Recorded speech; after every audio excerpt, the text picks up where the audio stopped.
News 8 is putting you first tonight with Auto Answers. The best part of a summer road trip is the places you see and the things you get to do, not always being stuck in the car, breathing the same air with the other passengers and all that good stuff. Today we have a group of experts to answer the auto questions that you need to get from point A to point B efficiently. Maureen.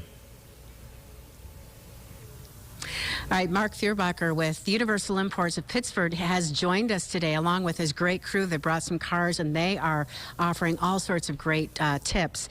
This one has happened a lot, Mark. You're driving along, the check engine light comes on, and your engine's heating up. What do you do? So if you are on a trip and you experience an overheating, so let's say your temperature gauge, you see it going up, that's something that is for immediate concern. You don't want to go too long with a engine that's running really hot. So you want to pull over to safety as fast as you can.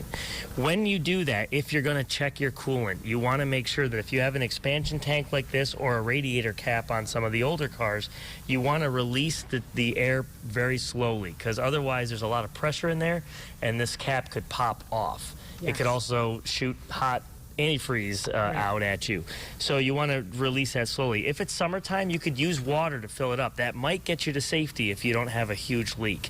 But you'll want to make sure to get a coolant flush then shortly thereafter so you don't have that water sitting there in the wintertime. Also, if you have an engine light on, if an engine light is on steady, it's usually okay to get to safety, get off the road, get to a repair shop.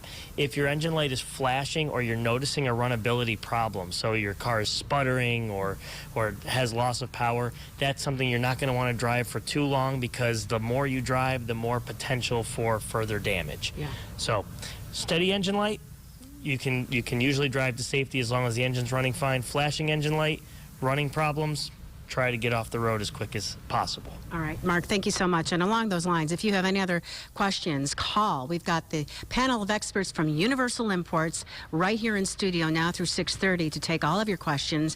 The number is 287-8005. I'm going to go check the engine light in my car, and we'll be right back, Adam. All right, Maureen, thanks. That's it for News 8 at 5:30. Coming up next at 6, a call to lock up your car after a rash of break-ins. We'll tell you where that's happening.